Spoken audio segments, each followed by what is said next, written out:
Oi. Vim falar dos livros de janeiro. Então, em 2025 eu comecei lendo A Praça do Diamante. Vai ficar invertida a imagem, né? Mas da Mercê Rodoreda. Por que eu escolhi esse livro? Eu fui pra Barcelona, não só Barcelona, eu fui pra Espanha e aí eu queria um livro... Voltei. Problemas técnicos. Mas bom, o primeiro livro do ano foi Praça do Diamante, da Mercê Rodoreda. Como eu tava falando, eu viajei e eu, desde o ano passado, eu faço isso sempre que eu viajo pra algum lugar. Nunca viajo muito, mas sempre que eu viajo pra algum lugar, eu tento ler um livro do lugar. Então, ano passado, em janeiro, eu fui pro Chile e aí eu li Isabel Allende e li Pablo Neruda.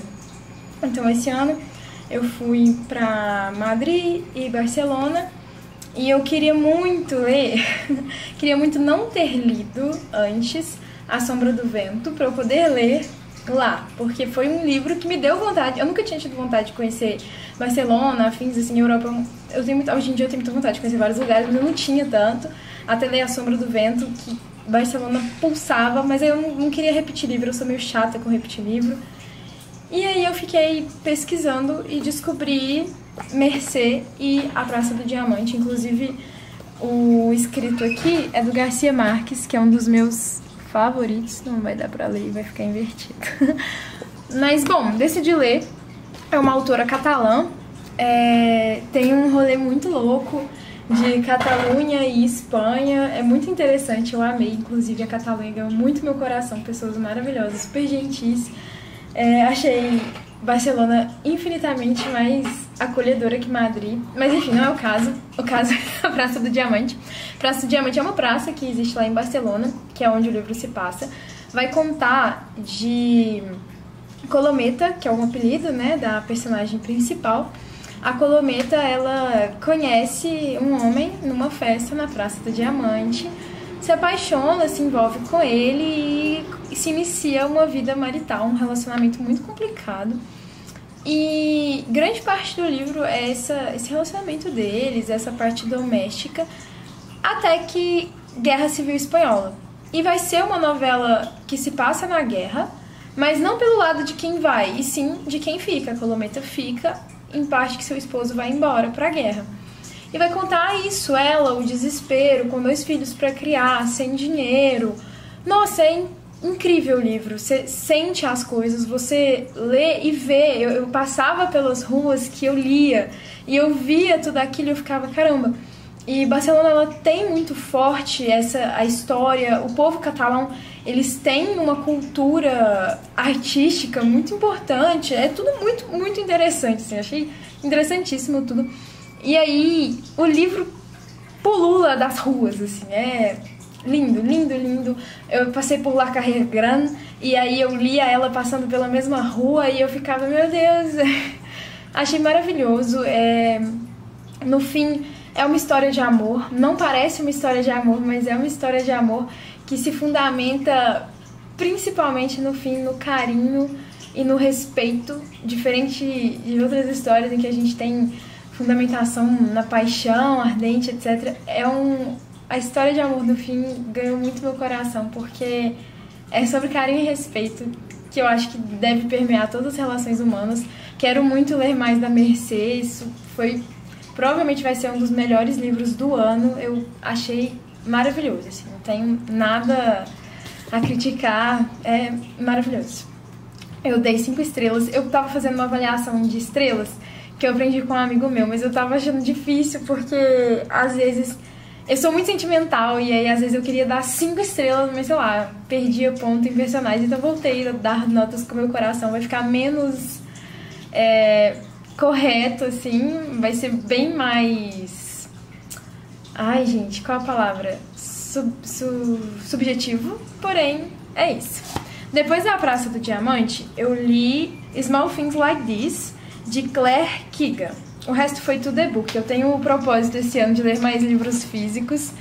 Acaba que, como eu leio muito, tipo, ônibus, etc., o Kindle é muito mais fácil, principalmente quando são livros grandes, sai bem mais barato e tal.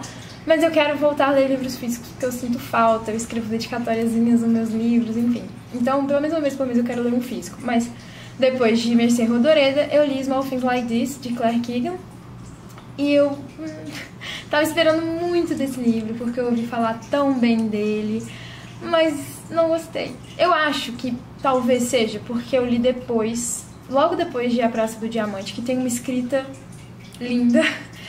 E Small Things Like This eu achei bem duro. Eu li em inglês. Não sei, talvez seja também a fluidez da língua na minha cabeça. Eu não gostei da escrita. A história eu achei muito boa. Vai contar das lavanderias de Madalena, que tem lá no país Irlanda. Se não me engano é Irlanda, meu Deus. Esqueci. Calma. É na Irlanda mesmo. Eu fico com medo de dar informações erradas. Mas o livro vai contar sobre o Bill Furlong, não sei como é que fala o nome dele. Ele tem 5 filhas, ele é um vendedor de carvão. A história se passa numa época em que o aquecimento vem principalmente do carvão, então no inverno é muito importante. E aí vai trazer essa questão das lavanderias de Madalena, que eram lugares financiados pela Igreja Católica. Lá até tinha, no livro, né, como se fosse um convento, tinham várias freiras e tal. E esses locais, eles abrigavam mulheres que engravidavam quando não deveriam, né, fora do casamento, e separavam essas mães dessas crianças. Inúmeras mulheres e crianças morreram nesses locais. A última foi fechada há pouco tempo, assim, tipo na década de 80, 90, alguma coisa assim. Não faz muito tempo em que a última foi fechada. Nunca houve um pedido de desculpa formal para as pessoas. Enfim, é uma coisa muito triste. E o livro vai trazer o Bill, o Furlong, né, que ele é pai de 5 filhas, se não me engano, vende carvão, inclusive vende carvão para esse, tipo, convento, assim. E ele é exposto à situação. Em um determinado momento ele vai entregar o carvão e tem uma menina presa de fora, ele entra, vê as mulheres meio com medo, tudo muito esquisito, e ele se permite ser afetado por isso. E ele fica pensando, e se fosse minha filha, eu tenho que fazer alguma coisa. E aí a história vai ser a trajetória dele e a cabeça dele decidindo se faz ou não alguma coisa. Quando ele decide o que ele vai fazer, se ele vai fazer ou não. É muito bonito, assim, eu achei muito interessante. Eu gostei de como a temática foi abordada. Trazer também a visão de um personagem masculino para tomar uma decisão acerca de um sofrimento de mulheres. Eu achei muito bom. Mas a escrita eu não gostei, é só isso, eu não gostei da escrita, eu achei muito duro, tudo precisa me ser dito, sem sutileza, eu não gostei da escrita, mas a história é excelente, e é isso. Eu só não gostei da escrita e eu dei, se não me engano, 3 estrelas. Depois, dei 3 estrelas no Goodreads, não tem como dar meia estrela, provavelmente dei 3,5 no Scooby. Depois eu li Ciranda de Pedra, Lígia Fagundes Telles.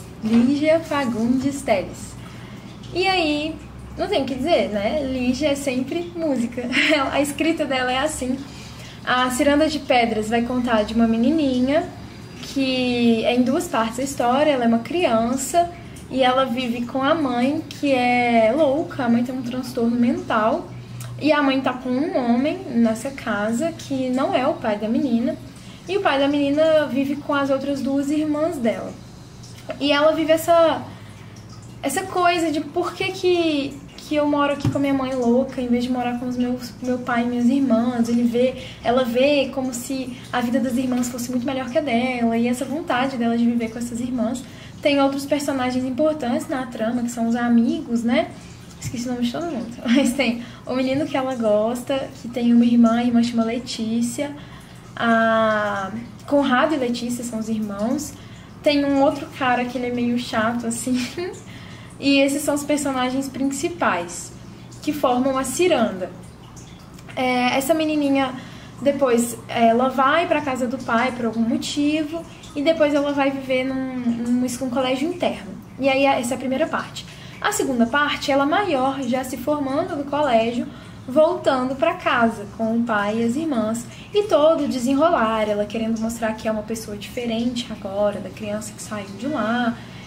E é claustrofóbico, como eu achei claustrofóbico, igual eu achei Verão no Aquário. Eu acho que a Lígia, ela consegue criar uma atmosfera muito imersiva nos livros dela. Eu sempre me sinto lá dentro e com muita vontade de sair, mas ao mesmo tempo com muito medo de terminar.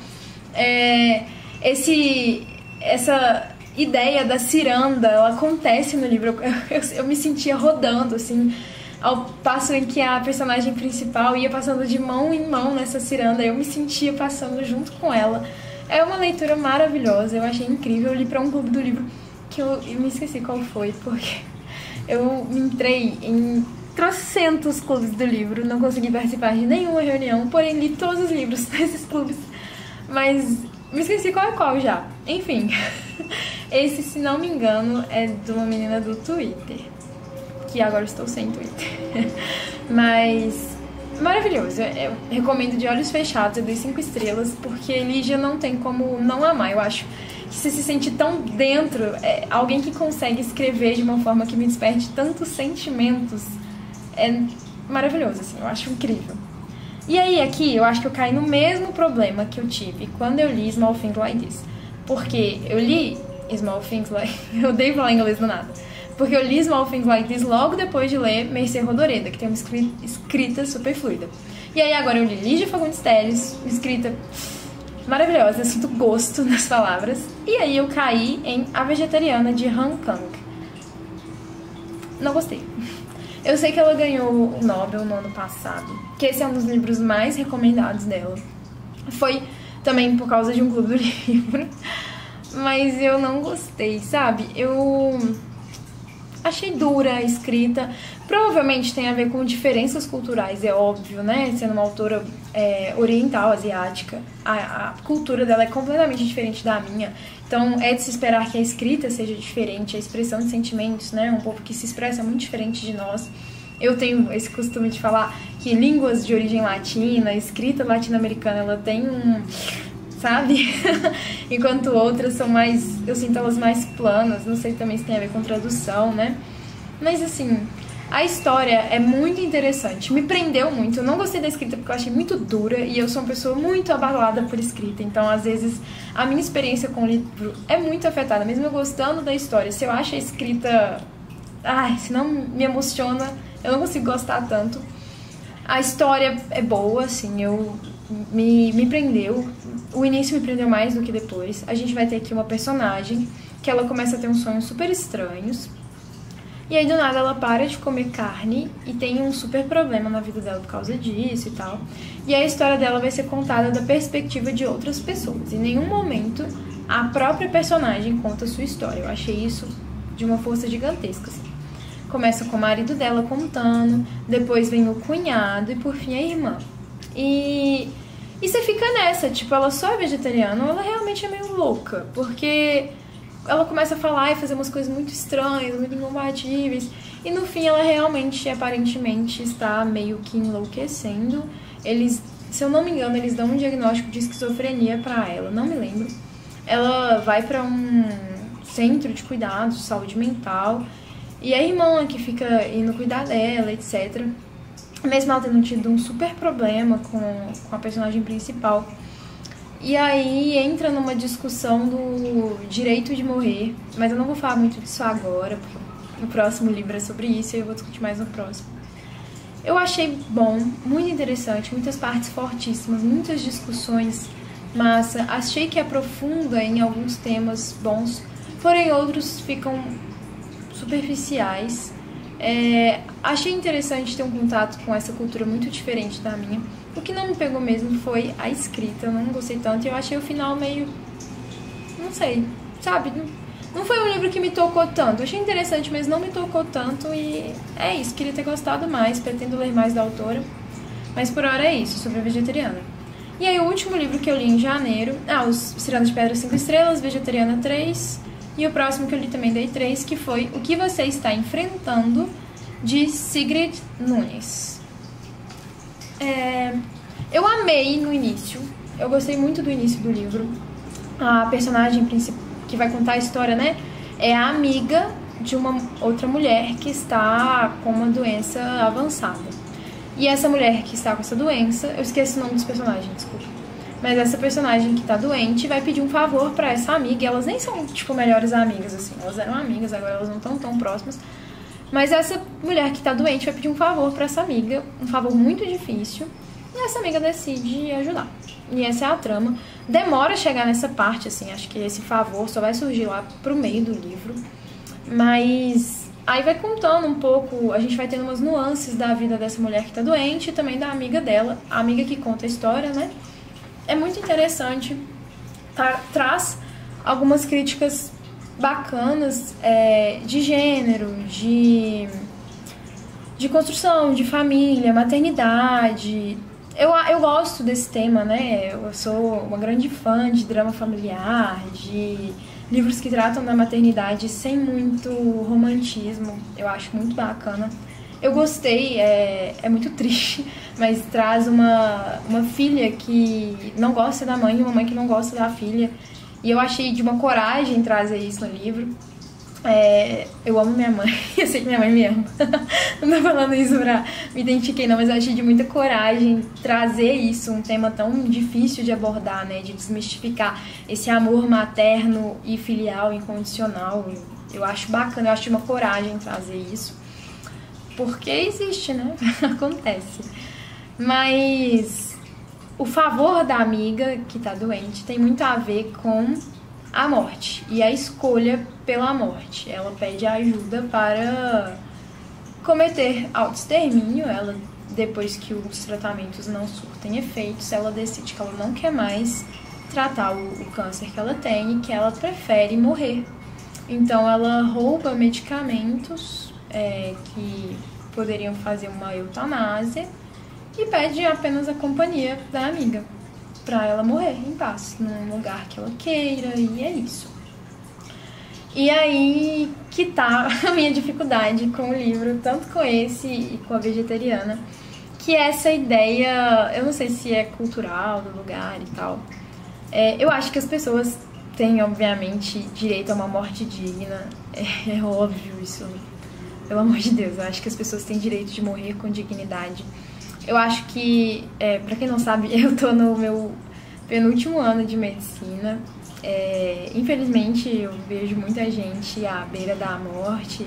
Semestre passado foi muito difícil pra mim, porque eu fiz clínica no Hospital das Clínicas da UFMG, que é um hospital referência para casos oncológicos e outras doenças muito graves. Então, muitos pacientes gravíssimos, eu às vezes ia para minha cidade no fim de semana, quando eu voltava, meus pacientes tinham falecido. É muito triste, assim, muito triste. Eu sei que às vezes o hospital público não confere tanta dignidade quanto gostaria, não por falta de vontade, mas às vezes por falta de recursos. É de fato muito triste uma pessoa passar seus últimos momentos numa enfermaria conjunta, com banhos sendo dados por desconhecidos, sei lá, por exemplo, pacientes cirróticos em delírio. Delírio não, esqueci o nome, gente. A cirrose, ela pode dar um problema neurológico e aí tem muito a ver com falta de evacuações. Então, pacientes péssimos, precisando fazer clister para poder evacuar, isso tudo na enfermaria conjunta para evitar. Enfim, é muito triste mesmo, mas principalmente quando se trata de casos oncológicos, existe uma decisão médica de paliativizar. Não é como se os médicos, a equipe, é óbvio que existe, não tô falando que não existe violência médica, não tô falando que não existe iatrogenia, é óbvio que existe, é óbvio. Mas o que eu tô querendo dizer é que também existe o outro lado, sabe?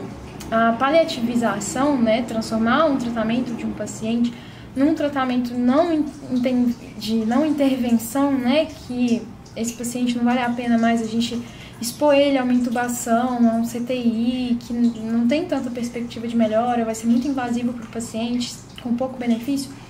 É uma decisão médica, que é conversada com a família, falado, olha, seu filho, seu pai, e é muito duro dizer isso, é muito, muito difícil ver essas conversas. Eu tive a oportunidade de ver uma professora maravilhosa minha, a Cecília, que nunca vai ver esse vídeo provavelmente, mas ela Eu tenho de exemplo pra mim, assim, de comunicação com os familiares, porque ela chegava e falava, olha, não temos mais proposta de abordagem. E é muito dura essa conversa. Você chegar para um familiar e falar, olha, o que a gente pode fazer é dar conforto, sabe? E dar conforto é muito importante. É só que, às vezes, essas histórias escritas, elas trazem como se essas conversas não existissem. E elas existem, essas conversas acontecem, são conversas muito duras. Trazer conforto para pacientes oncológicos é dificílimo, Nossa, sabe? A dor que esses pacientes sentem, o manejo da dor é muito difícil, com medicações muito fortes. A decisão de fazer ou não uma cirurgia, de abordar ou não de certa forma. Por exemplo, eu agora estou rodando na cirurgia do aparelho digestivo. Alguns casos de câncer de esôfago, eles são inoperáveis, e aí é feito o tratamento com radioquimioterapia, que é um tratamento muito bom, inclusive. Tipo, muitos pacientes têm uma remissão muito importante da doença, mas alguns pacientes, eles são classificados como incuráveis. E aí a gente vai operar esses pacientes, às vezes sim, porque às vezes eles têm uma obstrução e não conseguem comer pela boca. Então a gente opera um paciente não para curar, mas para ele poder passar os últimos meses da vida dele comendo, tipo, sentindo o sabor da comida. Então, eu acho muito difícil me relacionar com uma história que não leve em conta todo esse trabalho que é feito. E aqui eu sei que eu tô sendo muito parcial, puxando sardinha pro lado da medicina, e longe de mim ser essa pessoa apaixonada pela medicina, porque eu não sou.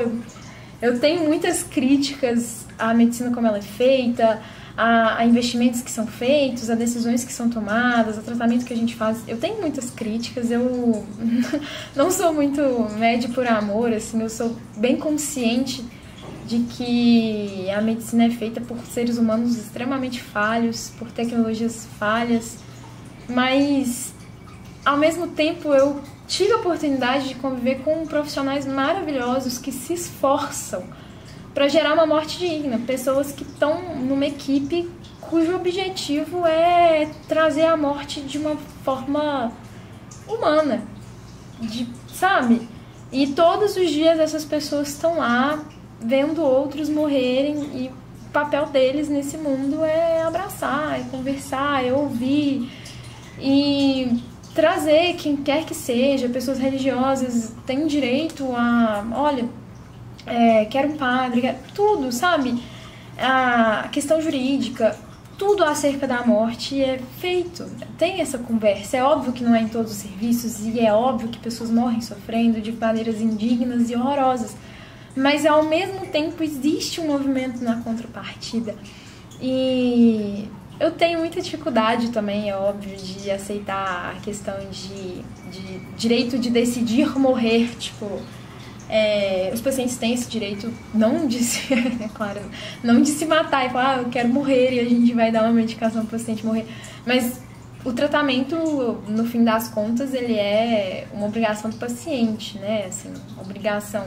Ele decide se ele vai ou não seguir com o tratamento. É óbvio que a gente toma as devidas restrições legais. Se você não quer seguir com o tratamento, eu preciso que você deixe isso claro, porque senão estou cometendo um erro.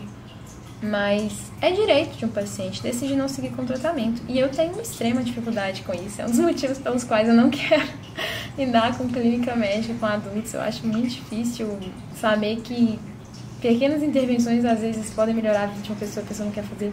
Enfim, entrei muito na minha vida aqui, né? Não tô falando mais do livro.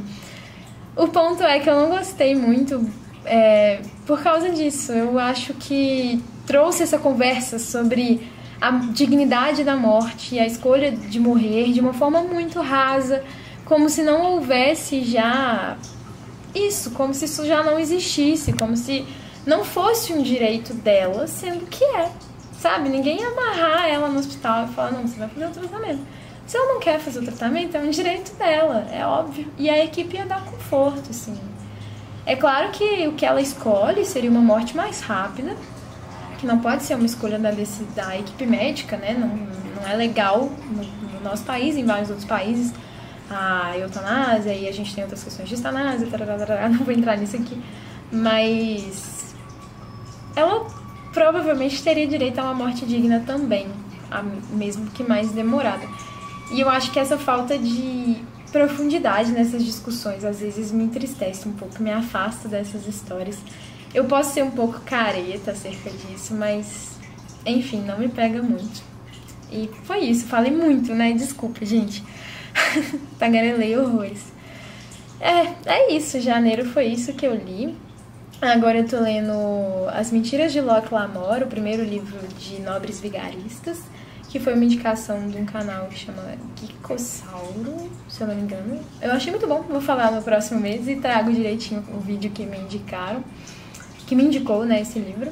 Janeiro eu considero que foi um livro de boas leituras, apesar desses que eu não gostei tanto, mas Praça do Diamante vai ser um dos meus favoritos do ano e Ciranda de Pedras também achei maravilhoso. Bom, me desculpem ter me perdido tanto na conversa, mas, bom, um beijo, principalmente pro meu amor, que agora tá indo ver jogo, e até mês que vem.